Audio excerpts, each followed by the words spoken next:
Hi, I'm James E. to the E Foundation. Welcome to the Chess Files. The answers are out there. Well, what's today's question? Today's question is, how do you get a scholastic competition started in your community? Wherever you are, whatever state you're in, wherever you find yourself with other scholastic communities around you, how are you going to go about competing with them, setting up competitions? Because, when you learn to play chess, you want to play somebody else. And sometimes you're stuck playing the same guy over and over, the same person over and over, and you want to play somebody new. So I've asked Rob Mitchell to come on and tell me how he's getting to get chess competition started where he is. So Rob, thank you for joining me today. Hi, Jim. Thanks. I sure appreciate you having me on. It's my pleasure. And why don't you tell me, like, where did you grow up? Where are you now? How'd you get started playing in chess? Oh, my word. I tell everybody I'm a retail gypsy. My dad was in the Air Force, then he went into work in retail with W.T. Grant, Zayers, the Kroger Company, Service Merchandise. So it You was moved around. Yeah, we moved around a lot. Yeah, So gotcha. currently I live in Rutherford County, in Murfreesboro, Tennessee, which is just about 35 miles south of Nashville. Okay. That may be a little bit of the accent that you hear. But Yeah, and I got your picture though. I have lived in Ohio, in Maryland, in Texas, Georgia, Kentucky, West Virginia, Florida, and I think that's it. But most of the time or all of the time were you playing chess?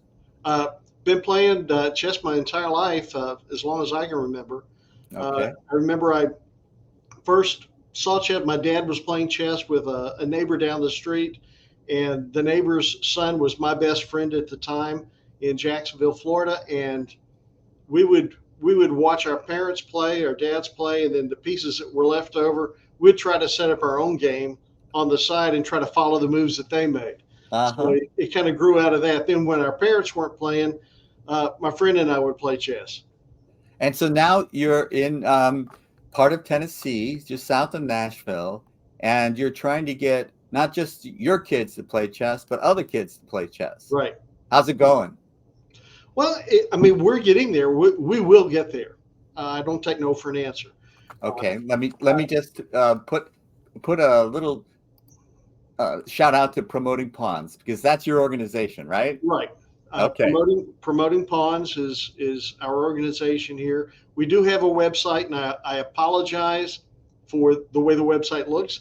I don't do websites. So we have one. It doesn't do much, but it just sits there. As soon as somebody wants to sign on and help me with that, I'm happy to accept any help. Okay, that the challenge has been set down. The gauntlet's been tossed. Is anyone going to help Rob on this? Promoting Pawns website.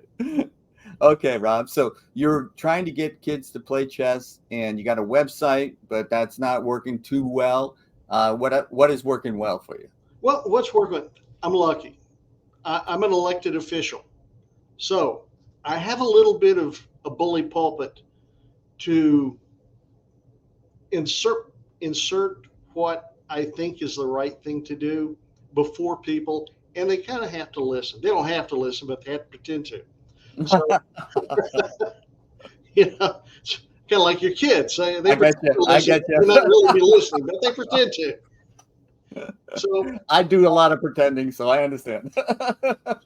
so what we did a while back after watching, I'll give a shout out to a movie Sorry. Carla Berkowitz did with movies called Critical Thinking. Yes, Great movie. great movie. It kind of inspired me to get re-energized and push forward with this, because I believe there is a value in teaching critical thinking, conflict resolution skills.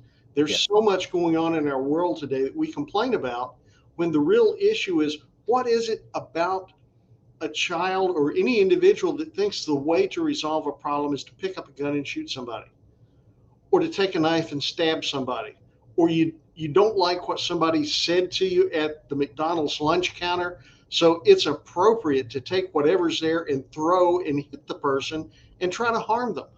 What whatever went wrong in our society and in our education that somehow we've allowed this to become acceptable behavior?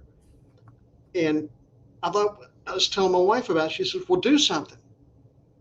I said, "All right, I'm going to do something." So we approached the school board. We've approached the state legislature.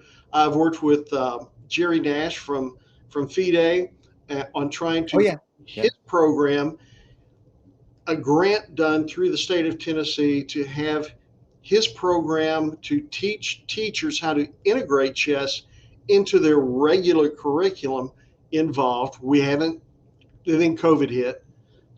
So Oh great, yeah. That COVID hit and everybody, and yeah. then we had the mass shooting in Nashville at the school, the Covenant shooting, right about the time a lot of this was going into committee. So everything got shifted toward, well, we have to make our schools safe, we have to protect, and every available funding just evaporated. Dried up, I right? understand it. I get it.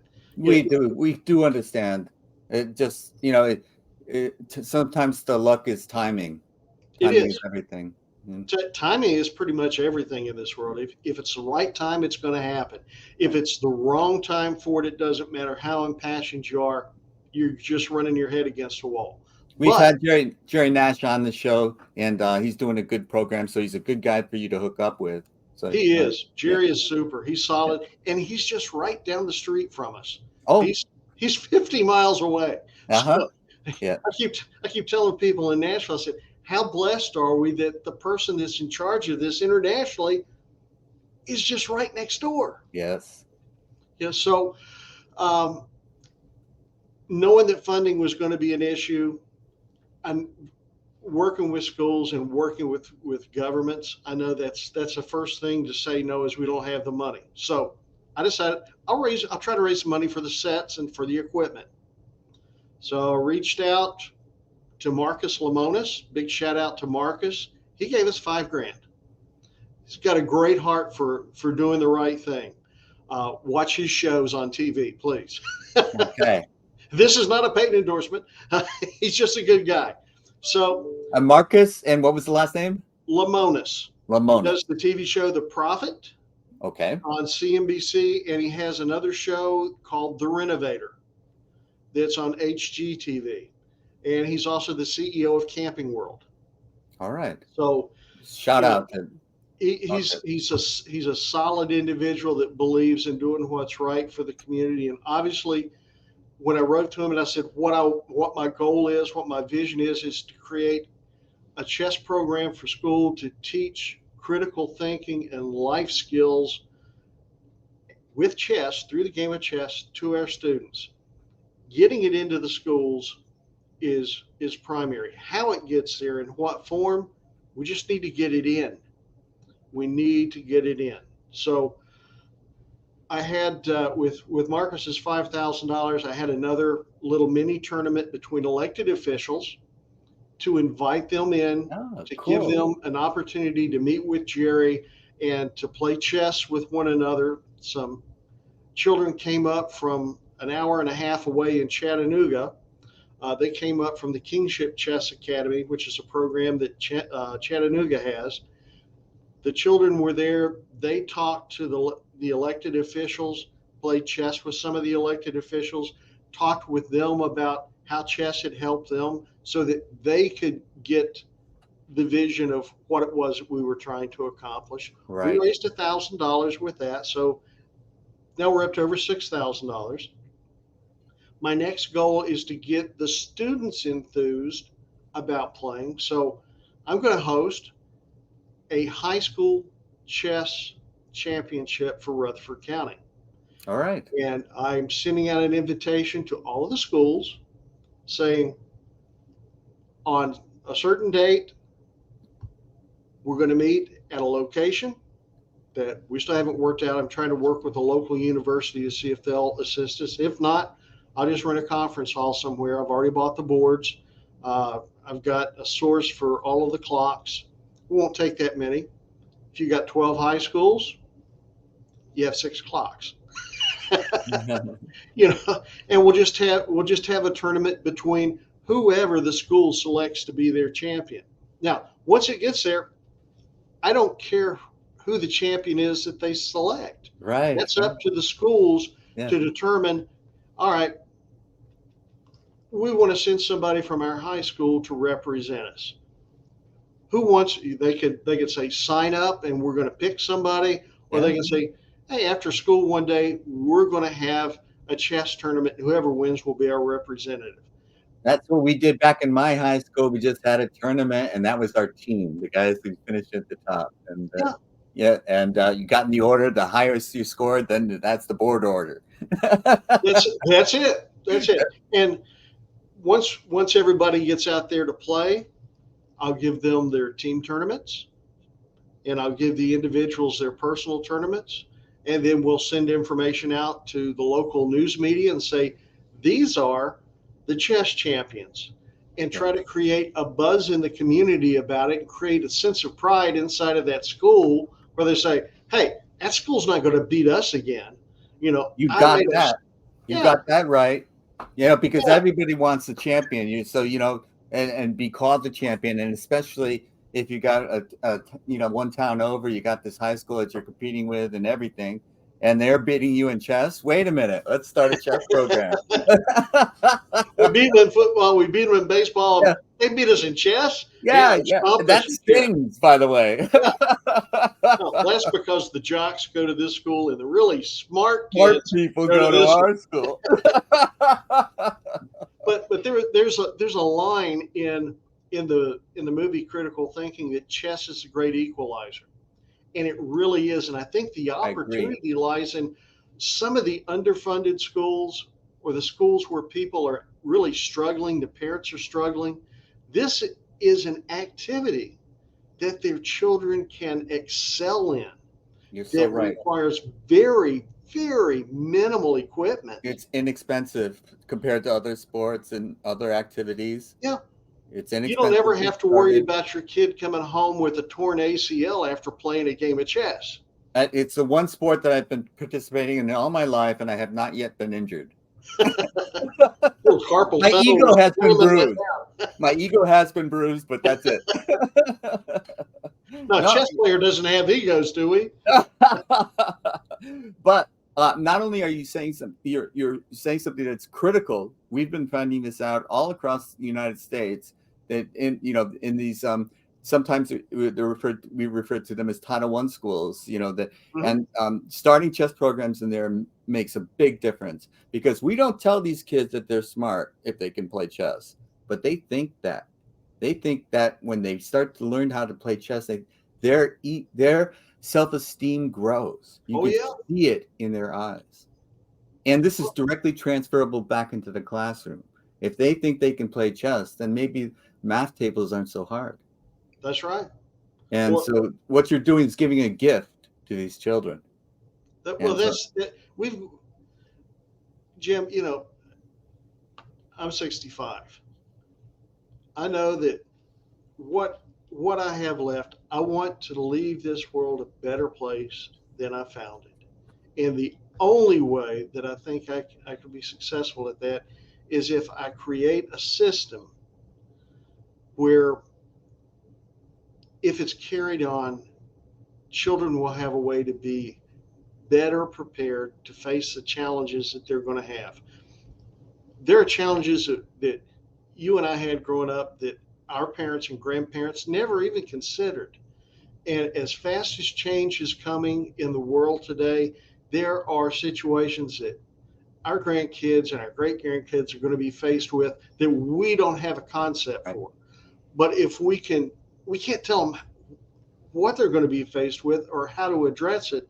But if we can give them the tools to how to think The through the skill set. process. Absolutely. You're absolutely right. I've been preaching this for a long time. Chess gives you the ability to plan ahead, to think still and to sit still and think, but to plan ahead, to postpone immediate gratification, and these things that we give them through playing chess, they think they're at recess, but they're actually learning these skills. And Hmm. these skills are directly translatable not only into the classroom, but into life itself. That's And right. so, being able to plan is not a skill that we can teach very easily in the normal course of events during the schools. But in chess, it's critical. If you're It, going to be it, good at chess, you have to be able to plan. You have to anticipate what your opponent's response is going to be. All and you, these things, that's it. You have to ask, why did they make that move? right? They So just it's not didn't make just it. what you want to do, it's anticipating what their response is going to be. That's right. Because in life, you don't get to do what you want to do all the time. Ever, unless it's a mistake. And the sooner we learn that, the better, I think. Yeah. But yeah, I think you're giving a gift, and the gift of that lasts a lifetime. Because as a child, it's an educational tool. As an adult, it's a pleasant pastime. And when you get to my age, 66, when you're playing chess, you're not worried about the doctor's bill or appointment that's coming up. No, Yeah, not at all. everything else is just so far away. It's just the chess game. So it's a solace in older age too. So I think it lasts our whole life, and you and I are living testaments to that. Well, So, I really appreciate the work that you do. Uh, thank it's you, needed. It's necessary. It's underappreciated in thank you. reality. But but that's not why you do it. No, You and don't do it for the recognition. You do it because it's the right thing. it's the right thing. And what you're doing is trying to make it succeed, so that after you're gone, it's still running.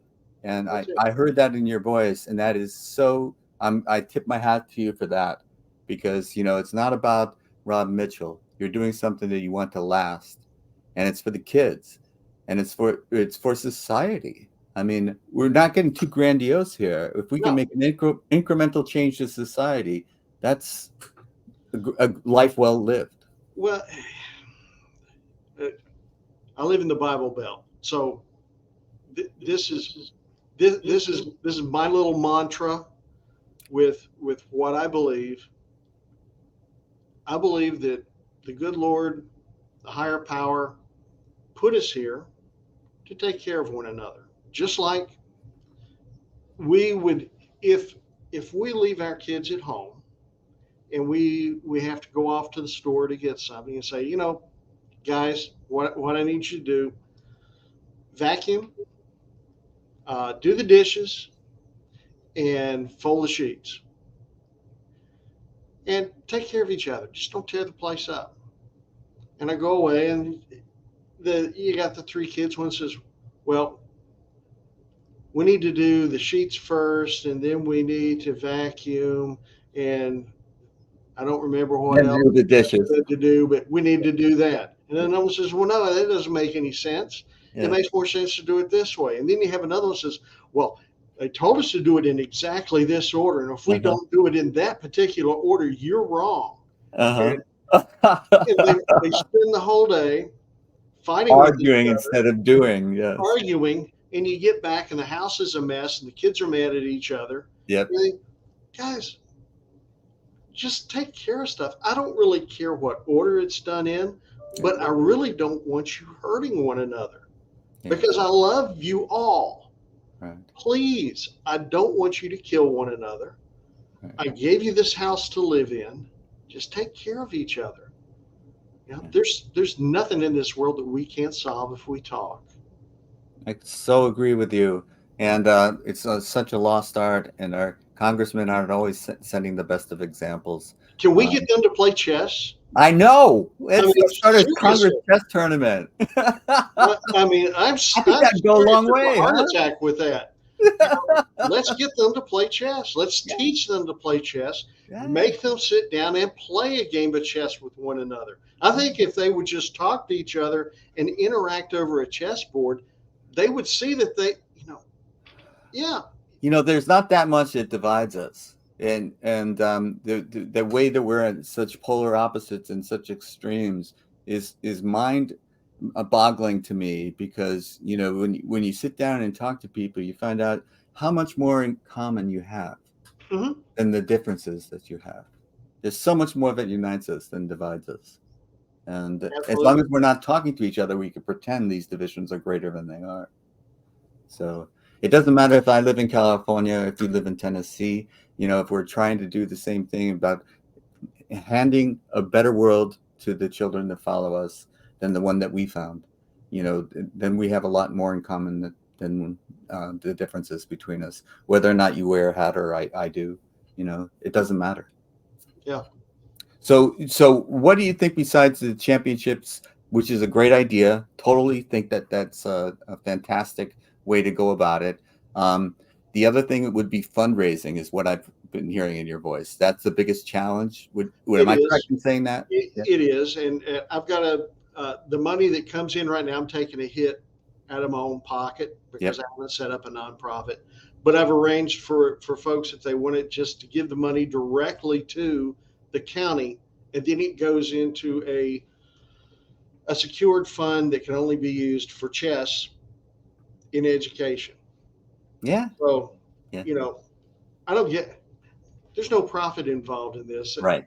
and I Right. think that's a lot of times there's there's healthy skepticism when somebody, and I don't fault folks that make their living through chess. I don't. Of I course not. really Yeah. don't. I feel the same way. Right. You know, but when you're going to foundations and you say, look, Ford Foundation, this is how we're going to make the world a better world by doing this. I will send the money to my personal foundation that I'm the king of. Right. They're going to say, oh, you just want to fund the Rob Fund. Yeah. Yeah. Yeah. So I don't know how we get past that, Jim. I really don't. Yeah. Uh, Well, I think Politics you ruins keep a lot doing of what you're things. doing, and your people are going to catch on. And I might be just overly optimistic about this, but I think people will see the authenticity in what you're doing, and over time, people will realize, hey, this guy is not lining his own pockets. Not that just lets you line your own pockets, but there are people that are out there to make a living at chess, and there are people that are in it for the typical not-for-profit motivations. Right. And these are the organizations that we want people to support, because every dollar that you give to these organizations goes directly to the programs that you're trying to fund, rather than to somebody's rent or something like that. That's it. And Um, I mean, I would love for our cities to become kind of like New York, like San Francisco, where you have chess sets out in public, where your picnic tables have chess sets on them. So that when people get together, they can sit down, they can pull out their board, they can pull out the clock, they got the thing right there. They can play a game of chess over lunch. yeah, yeah, That's what's missing. We have a chess lunch one day a month at a little Mexican restaurant. They give us a back room. uh-huh. We come in, we set up. People have an opportunity to stomp me in chess, which is So which that's a is great. start. They're mad at me because of their property assessments, so Yeah. they can come and they can stomp me in a game of chess. Yeah, yeah. You got my value wrong. You feel better now? Yeah, exactly. Yeah, but you got to start somewhere. And so I'm really proud of you. I think you're doing the right thing for the right reasons. I'm glad I had you on the show. Rob, is there something that I haven't asked you about that I should have or forgotten to? Is there something you want to leave the viewers with for your before I say goodbye to you? Just you know, we'd love to have any support that anyone is willing to give. Uh, Chess sets. My goal is to provide at least 10 chess sets to every high school in Rutherford County and one demonstration board, so they will have the equipment if they want to start a club or they want to have a chess team, that they have the equipment to do that so that they can be successful.